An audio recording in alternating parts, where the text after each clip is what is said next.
Romanos capítulo 12.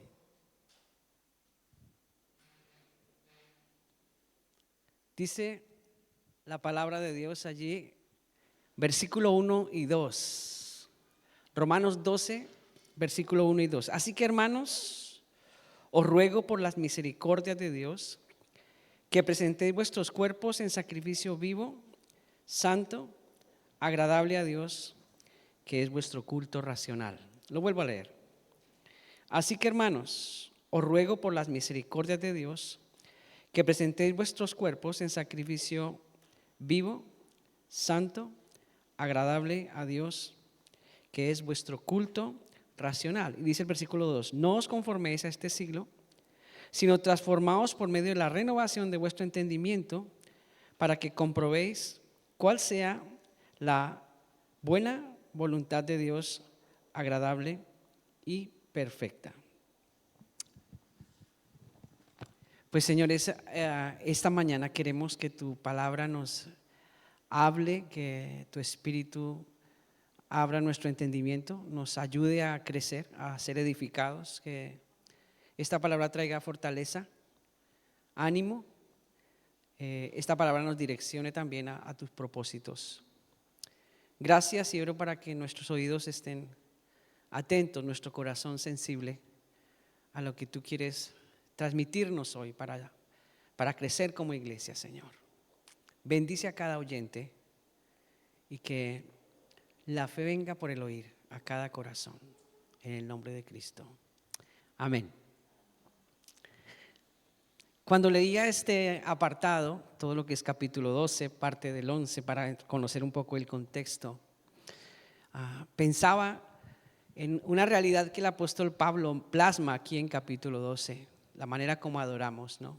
De hecho, ese es el título en esta mañana. ¿Cómo podemos desarrollar una vida de adoración? A veces tenemos el concepto de que adorar solo se ciñe al hecho de estar cantando y levantando la voz, haciendo sonar instrumentos y tal. Es parte, ¿no? Pero no es todo eso, ¿no? Adoración va mucho más allá. Y como el tema tiene que ver con lo que tú y yo hacemos a la hora de adorar, o la manera como tú y yo podemos desarrollar una vida de adoración que agrade a Dios, entonces tenemos que referirnos no solo al hecho de cantar, sino más bien al hecho mismo de la actitud, la intención interna del corazón de parte nuestra para con Dios. Adoración no solo implica cantar, también implica obedecer, servir, rendirnos a Dios en amor. Implica que nuestra vida tenga una comunión real con Dios a través de su Espíritu. Su Espíritu nos conecta con Él y nos ayuda a entender las cosas que no llegamos a comprender fácilmente. Su Espíritu abre nuestro entendimiento y nos permite comprender cosas que no tan fácilmente se entienden. Todas estas cosas no surgen de la noche a la mañana, o sea, no llegamos a ser adoradores o no llegamos a adorar a Dios en un abrir y cerrar de ojos o con un chasquido de nuestros dedos. Es una dinámica que se va estableciendo a lo largo de nuestra vida cristiana. Entonces, al abordar el capítulo 12 de Romanos, el apóstol Pablo conduce a sus lectores a una vida de adoración en la que está implicado todo nuestro ser.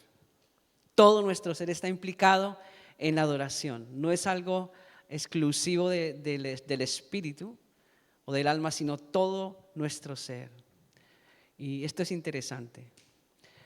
No hace una partición o una fragmentación, sino que implica todo lo que se refiere a tu persona.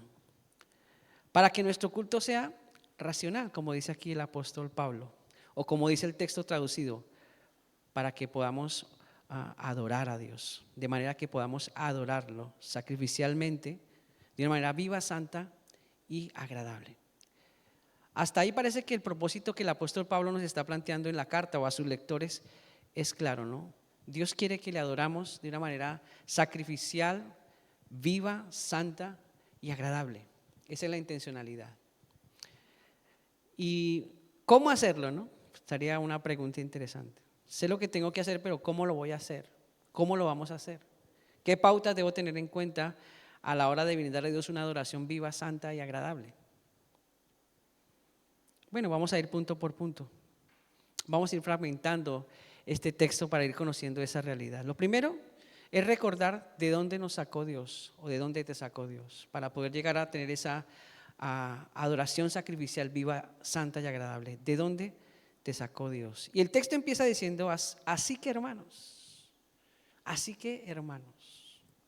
¿Por qué entra Pablo aludiendo a esa frase? Así que hermanos, tenemos que ver un poquito el contexto del capítulo 11.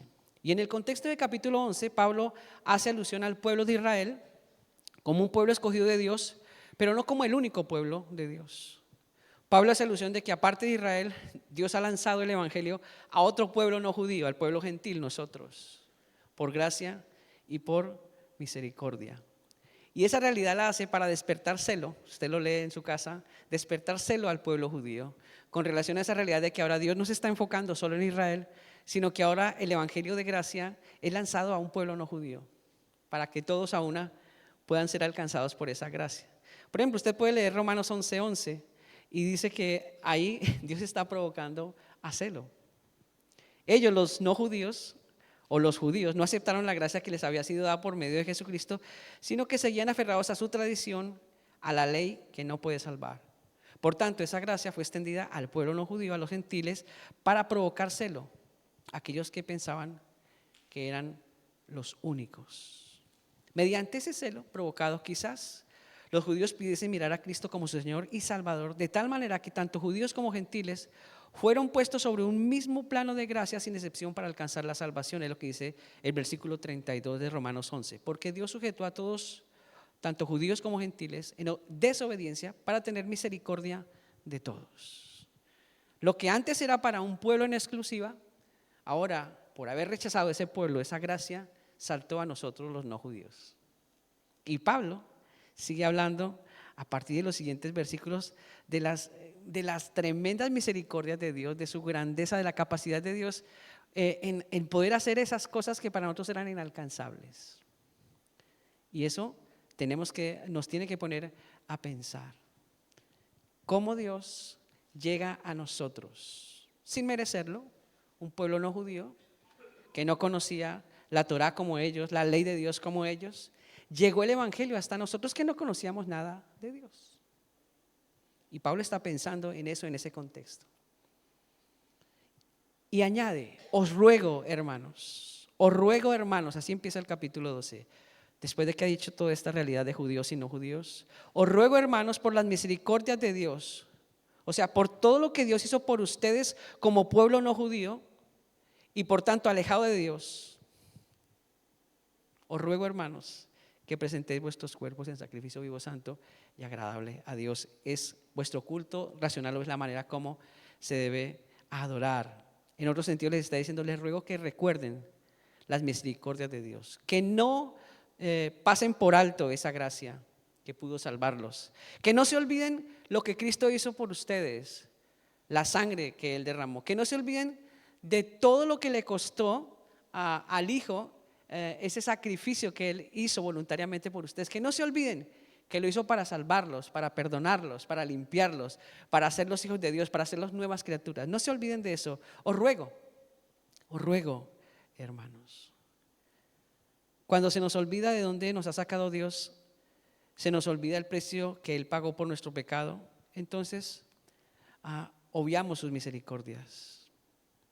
Como que se vuelve una costumbre y ya como que no estamos en ese plano de una adoración sacrificial, viva, santa y agradable.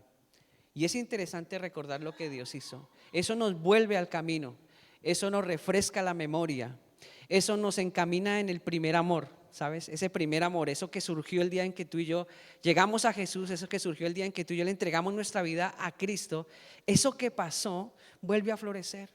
Es como entender lo que Pablo está diciendo. Os ruego hermanos, recordar las misericordias de Dios es volver al primer amor. Entonces no te olvides de lo que Cristo hizo en ti. Es el primer paso para una verdadera adoración. Una adoración que tiene un fundamento en la gracia, una adoración que tiene un fundamento en la misericordia de Dios por ti y por mí. Daniel aquí expresaba, y casi siempre lo expresamos, ¿por qué estás aquí? Antes de empezar a cantar, ¿qué es lo que te motiva a cantar? ¿Qué es lo que te motiva a venir a esta casa? ¿Qué es lo que te motiva a ti a hacer un estudio bíblico? ¿Qué es lo que te motiva a ti a compartir a Cristo? ¿Qué es lo que te motiva a ti a hacer testimonio a otros? La primera motivación, lo que Cristo hizo en ti. Cristo te ha salvado. Y eso no se nos puede olvidar. Tenemos que hacer memoria de eso siempre, para que no nos desviemos. Segundo, vivir la vida del cielo en la tierra. Dice el apóstol Pablo, no os conforméis a este siglo, traducido también como no se amolden al mundo actual. Conformarse, amoldarse al mundo actual. No se acomoden al mundo actual, no se adapten al mundo actual, no se ajusten al mundo actual. ¿Cuánta realidad y contextualización hay hoy en estas palabras en medio de la sociedad en la que vivimos? Esta sociedad hoy es llamada comúnmente una sociedad líquida. Eso ya lo habíamos aprendido en un culto anterior. Una sociedad líquida, una sociedad que se acomoda o se ajusta o se adapta a lo que el mundo le plantea. Y lo triste no es que el mundo se adapte a eso, lo triste es que la iglesia de Jesucristo se adapte a eso. Se vuelva una iglesia dentro de una sociedad líquida que se adapta al mundo. Esa parte de la corriente de este mundo, vidas líquidas que se adaptan en cualquier molde, ¿no? Y de hecho las características de los líquidos es que cuando tú los pones en un recipiente, el líquido toma la forma del recipiente. Entonces Pablo le dice, no, el mundo tiene maneras de ver las cosas, de hacer las cosas, de pensar, de actuar, de moverse, y eso no puede empaparte ni impregnarte a ti como iglesia, no te puedes adaptar a esa realidad. Esa facultad no puede estar en ti, no podemos mimetizarnos o ser como camaleones para no ser diferenciados, ¿cierto? Tiene que haber una diferencia entre el mundo y nosotros. Y Pablo dice, no se adapten. Pablo enfatiza que si quieren tener una adoración sacrificialmente viva, santa y agradable a Dios, no se amolden al mundo actual, todo lo contrario, traigan el cielo a la tierra, traigan el cielo a la tierra. En otras palabras, Cristo dijo en este aspecto, en Mateo 5, 13 y 14, ustedes son la luz del mundo, ustedes son la sal de la tierra. Mientras el mundo tiene un pensamiento, un concepto, una idea diferente de la vida, de las formas de pensamiento, de las formas de vivir, Jesús dice, vale, esa es la manera como el mundo los quiere a ustedes atrapar y adaptar. Y Jesús se levanta y dice, pero ustedes son la luz del mundo, ustedes son la sal de la tierra. Y esta realidad se aplica en todos los estamentos de la sociedad, donde tú y yo nos movemos, en la calle, en el parque, en la oficina, en la universidad, en el colegio, en el trabajo. Allí Dios nos dice, cuidado, no se amolden, no se amolden. Ustedes son luz, ustedes son sal. Allí donde las tinieblas están tan densas, recuerden, esa es la manera como el mundo les invita a vivir. Ustedes no se acomoden a andar en tinieblas. Rompan esas tinieblas con la luz de Cristo, la luz que les ha sido entregada. Cuidado, el mundo les invita a vivir en corrupción, pero ustedes son sal y la sal preserva. Una característica de la sal no solo que preserva, sino que también si se echa en la justa medida en los alimentos, produce un buen sabor en los alimentos. Así que cuando estamos en diferentes contextos en donde tenemos que permear, en donde tenemos que realmente dar un testimonio de nuestra fe, tenemos que ser muy, pero muy astutos, muy sabios a la hora de transmitir ese mensaje de gracia, porque la sal en demasía también hace que un alimento rico pierda su gusto. Entonces a la hora de compartir nuestra fe tenemos que hacerlo con la medida justa para que se cree un buen sabor. Nada de fanatismo, nada de religiosidad, nada de estas cosas que alejan y apartan, sino dar un mensaje claro, una experiencia de vida clara, con honestidad, con sinceridad, sin tanta pesadez, pero con mucha certeza. Eso es dar la sal correspondiente en el momento correspondiente. La sal en su justa medida habla de la doctrina que tenemos también.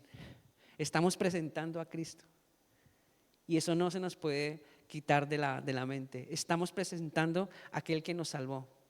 Estamos dando testimonio de una fe real. ¿Por qué real? Porque se está viviendo, tú la estás viviendo. La gente quiere ver en ti no tanto la parla, no tanto lo que tú dices, sino lo que tú eres en Cristo.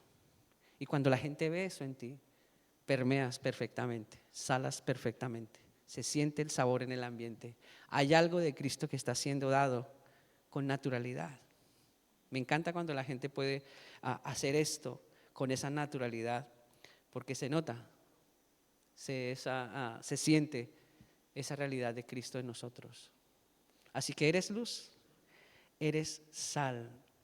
No se amolden al mundo actual. Y aplicamos estos conceptos tan básicos, pero son necesarios. Y en ese sentido, traemos el cielo a la tierra. Y la gente no se siente como extrañada de eso, porque se dan cuenta que un ser humano como ellos, un mortal como ellos, una persona que lucha como ellos, una persona que quizás sufre como ellos también, tiene algo diferente. Cristo marca la diferencia. Es esa sal preciosa que de alguna manera está afectando las vidas, su entorno. Lo tercero que el apóstol Pablo acá dice, que renueven su mente para ser transformados. Pablo dijo al contrario, sean transformados mediante la renovación de su mente. Creo que la orden de los factores no altera el producto. Una mente renovada por Dios trae cambios reales a la vida del creyente. Transformación. Aquí el griego traduce la palabra metamorfó, de ahí se deriva la palabra metamorfosis. Algo que se va dando gradualmente hasta llegar al aspecto real de aquello que empezó a cambiar. Es interesante que no es que se transforme para hacer algo extraño o diferente de lo que es, no. Sencillamente Dios va tocando mi vida, me va transformando, me va haciendo una nueva criatura, va obrando en mí, va operando en mí, hasta que ya este Raúl que ustedes ven aquí, Dios cumple el propósito en él, lo que Dios quiere hacer en él, se ve claramente, se ven los cambios, se ve la transformación. Hay una transformación de la mente gradual, un cambio de mente. Dice Efesios 3, 17 y 20, para que habite Cristo por la fe en vuestros corazones, a fin de que arraigados y cimentados en amor seáis plenamente capaces de comprender con todos los santos cuál sea la altura, la longitud, la profundidad y la longitud y la altura, la anchura, la longitud, la profundidad y la altura, y de conocer el amor de Cristo que excede a todo conocimiento, para que seáis llenos de toda la plenitud de Dios. Esa transformación viene siendo gradual, hasta que la plenitud de Cristo esté en nosotros. O sea, ya no vean a ese Raúl que todos conocían. Bueno, este es mal geniado, este es iracundo, este era un hombre de conflictos, de peleas, este era un hombre, qué sé yo, aislado, antisocial. No, cuando Cristo llega, tiene que traer una transformación, un cambio. Tienen que ver a Cristo en mí. Tienen que ver a Cristo en mí. Efesios 4, 12 y 14 dice, a fin de perfeccionar a los santos para la obra de ministerio, para la edificación del cuerpo de Cristo, hasta que todos lleguemos a la unidad de la fe y del conocimiento del Hijo de Dios, a un varón perfecto a la medida de la estatura de la plenitud de Cristo, para que ya no seamos niños fluctuantes llevados por doquiera de todo viento de doctrina. Qué interesante esto, ¿no? Esa metamorfosis, ese cambio. Cristo nos lleva a un conocimiento pleno de Él, a un cambio pleno. Usa los ministerios, usa los dones dentro de la iglesia. Si usted sigue leyendo Romanos, después de que Pablo está hablando está sentando bases para ello, más abajo Pablo dice que todos esos dones se tienen que hacer en amor, con solicitud, el que sirve, etcétera. Empieza a hablar de esa realidad, pero antes quiere sentar una base, un fundamento para que todo eso se desarrolle naturalmente desde una actitud de adoración. Todo lo que hacemos, con todo lo que nosotros hacemos para Dios, al final eso es un tributo de adoración a Él. Me encanta pensar en lo que Dios está haciendo hoy en mí. Trabaja en mí y en ti. Aunque tú y yo no lo veamos, Él trabaja en ti y en mí. Y a medida que pasan los años, nos damos cuenta de que la realidad de Dios nos ha ido transformando, nos ha ido cambiando. Y es necesario que eso acontezca. Y tenemos que notarlo. No es suficiente con decir que somos cristianos evangélicos. Suena muy bonito el título, pero nuestra vida tiene que hacer referencia clara de ese título. Y me encanta pensar de que el Espíritu Santo sigue trabajando, no se cansa en ti y en mí, trabaja hoy, mañana y pasado. Cuando estés desanimado, cuando estás triste, cuando estás quizás que no quieres nada, Dios ahí no se cansa. Dios sigue trabajando en silencio en tu vida, en mi vida. Qué bueno es nuestro Dios. Que Él no es un Dios que trabaja circunstancialmente. Bueno, hoy está como bien, voy a trabajar en mi hijo porque está. No, no, no, no. Aunque sé cómo está mi hijo, aunque lo veo que no tiene ganas ni ánimo, mi espíritu sigue trabajando en él. ¿Por qué? Porque quiero hacer un metamorfo, quiero hacer una transformación real. Me encanta eso.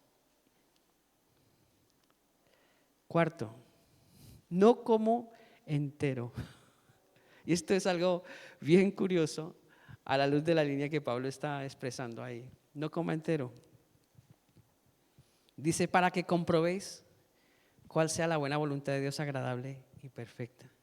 Si el sentido de Pablo es que nosotros podamos presentar a Dios una adoración sacrificial, santa, agradable y perfecta, pues se cumplen unas ciertas normas, unos ciertos requerimientos, porque después va a experimentar el cristiano el desarrollo de los dones a partir de eso.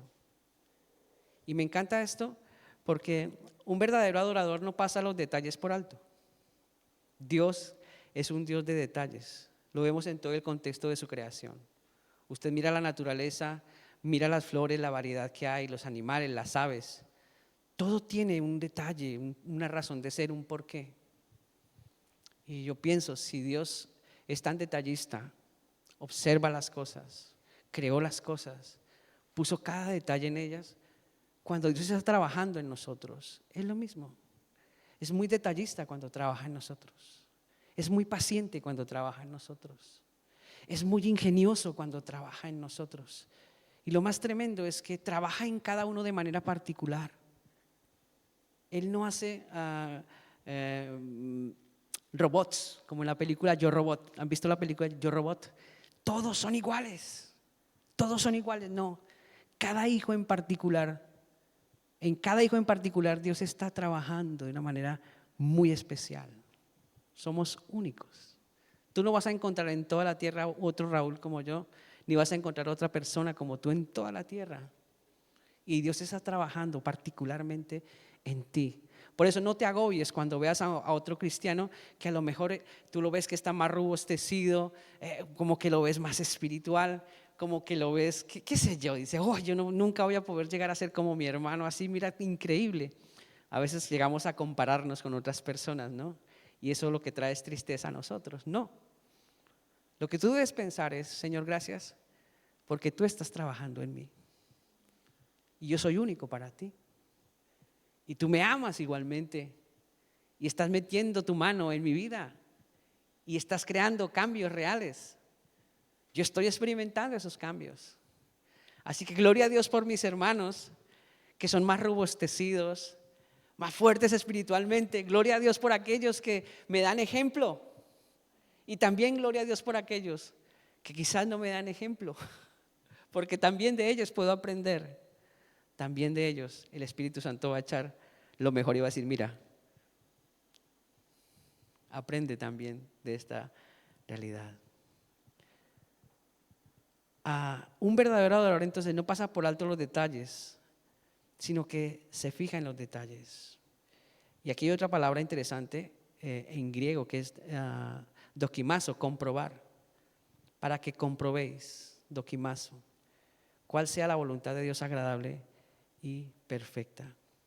La finalidad del adorador es agradar a Dios, que Dios se sienta complacido de tu vida, de lo que tú haces para Él. Cuando vamos a ponernos en el plano de un intérprete musical que realmente es serio y que tiene que dar un concierto a una audiencia porque es alguien reconocido y famoso por su talento. Esas personas se preparan muchísimo y dedican muchas horas a su arte para estar quizás una hora en escena. Y lo hacen a conciencia y a plenitud y se desgastan para dar lo mejor en ese momento, porque son conscientes de quiénes están delante de ellos. Cuando pienso en un adorador, pienso en alguien que tiene que ser consciente de quién está delante, y cómo debe hacer las cosas de la mejor manera. Dedicarse muchísimo al Señor para dar lo mejor al Señor. Dios espera lo mejor de sus hijos, ¿sabes? Y yo creo, ¿por qué Dios espera lo mejor de sus hijos? Porque aquellos que somos padres, siempre también esperamos lo mejor de nuestros hijos. Nunca tú vas a esperar lo peor de tu hijo o de tu hija, nunca. Hasta que tú eres padre y empiezas a criar a tus hijos y empiezas a verlos crecer, tú siempre esperas lo mejor. ¿Por qué? Porque estás dando lo mejor a tus hijos. O eso creemos, estamos dando lo mejor a nuestros hijos, esperamos lo mejor de ellos. Dios, que es más grande, más poderoso, más bueno, más soberano, más sabio, está trabajando en nosotros por la obra de su Espíritu y espera de igual modo que nosotros como hijos demos lo mejor para Él. Sacrificialmente, aquí dice Pablo, sacrificio vivo, santo y agradable. Entonces, en este sentido de comprobar ese doquimazo, distinguir, examinar, saber, etcétera, es entender que todo lo que tú y yo hacemos nos lleva a una cosa: adorar a Dios. Adoramos a Dios en todo lo que hacemos. Y en ese sentido de línea renovada necesitamos estar con toda intencionalidad en la búsqueda de la voluntad de Dios en todo lo que hacemos. Suena un poco exagerado, pero cuando uno vive para Dios o declara con su boca que Jesucristo es el Señor, como dice Romanos, confesamos con nuestra boca que Jesucristo es el Señor y le decimos Señor, lo hacemos a Él el absoluto gobierno sobre nosotros. Estamos diciéndole que tú, Señor, eres el todo para mí y que yo estoy bajo tu total jurisdicción. El señorío de Cristo operando. Entonces necesitamos con toda intencionalidad buscar la voluntad de Dios en todo lo que hacemos para que nuestra vida en todos sus contextos pueda atribuir a Él una adoración sacrificial, viva, santa y agradable. No podemos decir, bueno, sí, en este sentido lo que yo hago agrada a Dios, pero por acá esto no, porque esto ya tiene que ver con cosas mías personales que no hace falta meter a Dios aquí, pero no puede ser eso. Dios nos quiere para Él completamente. ¿Por qué? Porque se ofreció Él en la cruz completamente. Se entregó completamente por nosotros. Dice, el que no estimó al ser igual a Dios como cosa a que aferrarse, dice, sino que se despojó a sí mismo tomando forma de siervo y fue obediente hasta la muerte y muerte de cruz. Se ofreció voluntariamente, no fue que lo mataron, no. Él se ofreció voluntariamente a la muerte. Nadie lo obligó ni lo llevó a rastras. Jesús se ofreció totalmente por ti y por mí. Y en ese sentido, creo yo, como hijos de Dios, como cristianos que somos, nuestra adoración sacrificial viva, santa y agradable tiene que ser totalmente doquimazo, comprobada, comprueba que lo que tú haces realmente agrada al Señor. Por eso Dios nos dio razonamiento. Y ese razonamiento, usado en la manera adecuada, nos permite comprobar también. La fe y la razón, la fe y la razón nunca pelean.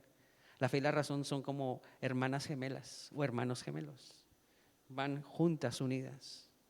Cuando tú haces las cosas a la ligera, cuando no razonas, cuando no piensas, cuando no te pones a meditar en lo que las escrituras dicen, por eso muchas falsas doctrinas salen de ahí, porque la gente a lo mejor coge un texto, lo saca de contexto, lo vuelve loco y vuelve locos a los demás haciendo cosas que Dios no ha mandado a hacer. Eso pasa. Dice, pero yo les di razón para que pensaran, para que meditaran, para que escudriñaran, para que masticaran, para que de algún modo puedan digerir lo que les estoy transmitiendo.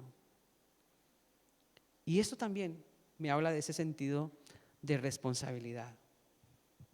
No comas entero. Y hoy esto sí que tiene mucha más fuerza.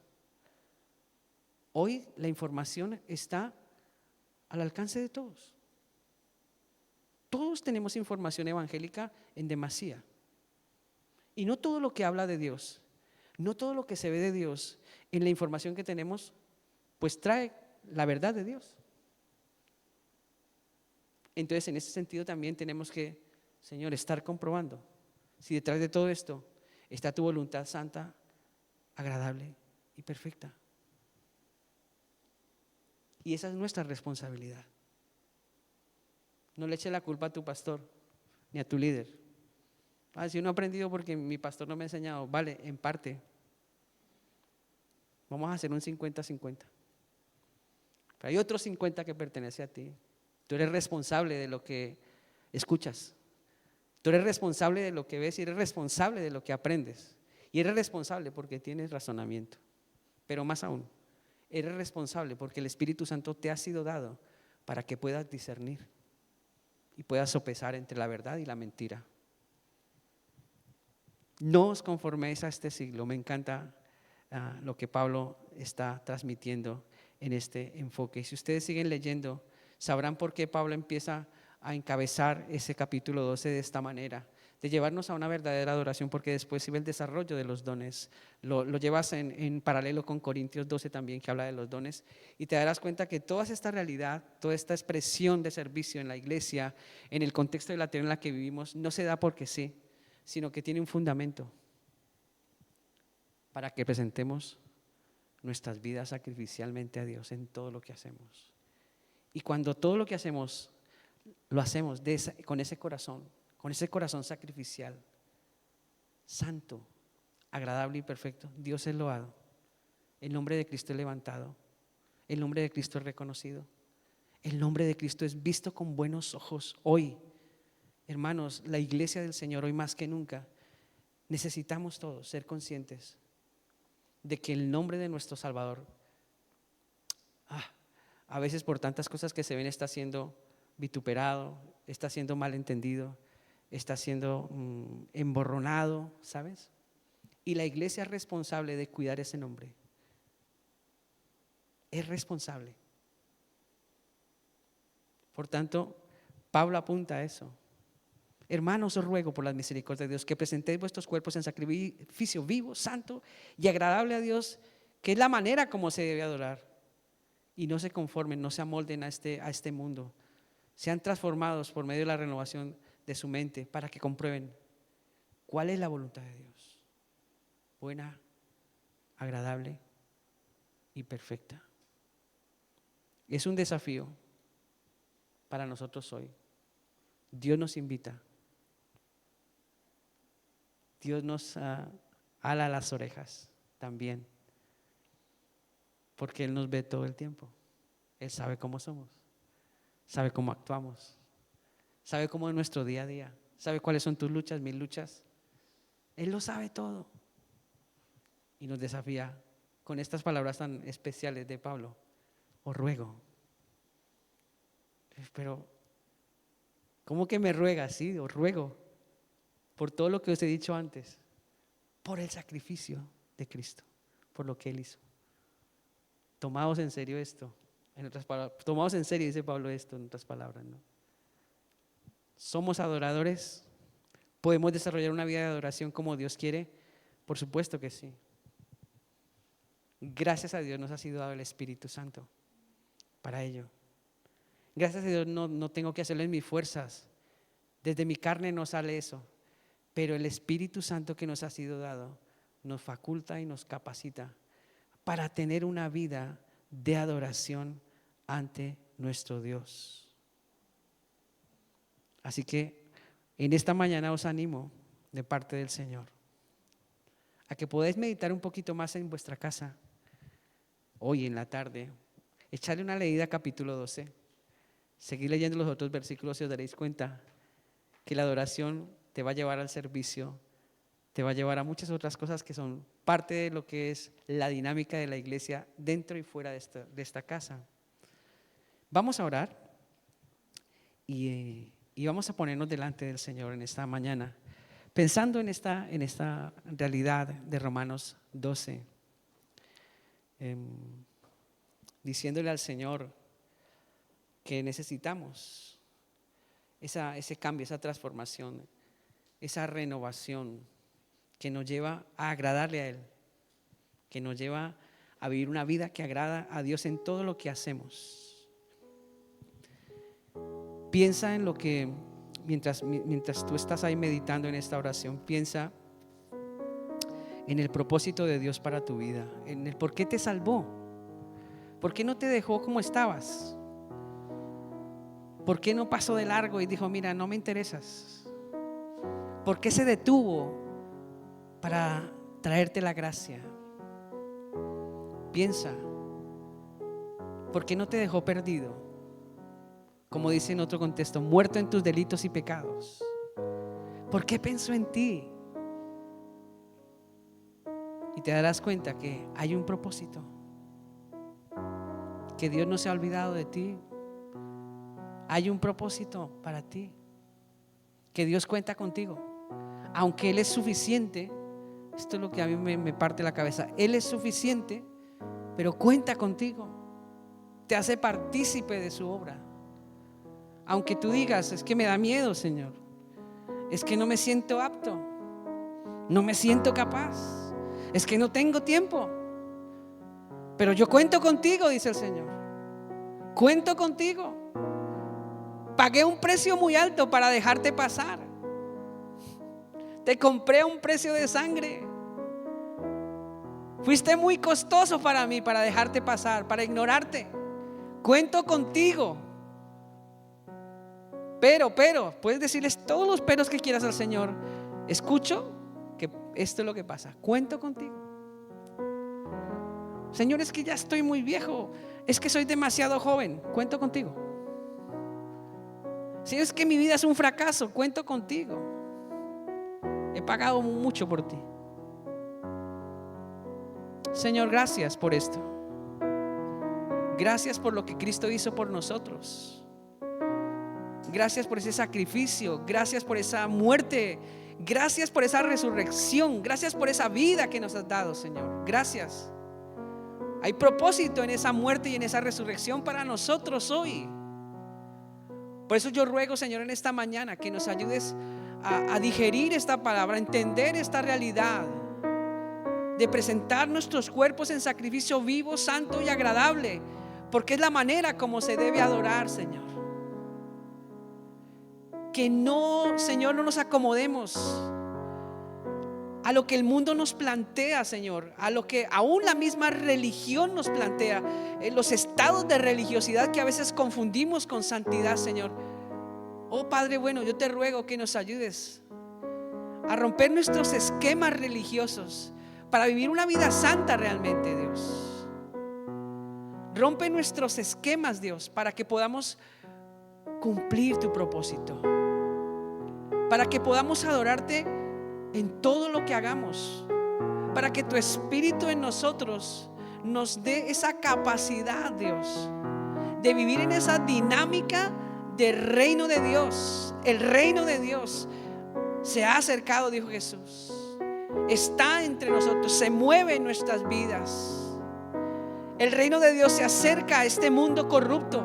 El reino de Dios se ha acercado a este mundo en tinieblas. El reino de Dios se ha acercado a este mundo impío para traer vida, para traer esperanza, para traer salud, para traer libertad, para traer salvación. El reino de Dios se ha acercado en Cristo. Y la iglesia, nosotros hemos sido tocados, Señor, por esa gracia, para seguir dando esa gracia. De gracia hemos recibido, daremos de gracia también entonces, Señor.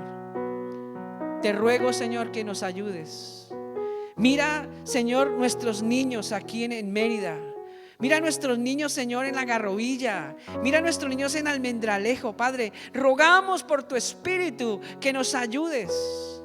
Ayúdanos a transmitir ese mensaje de gracia que un día nos transformó, nos tocó, que un día nos abrió el entendimiento, que un día nos hizo comprender nuestra realidad, Señor.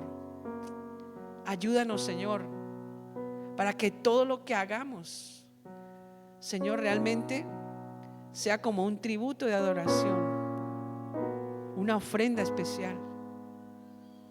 Sí, Padre.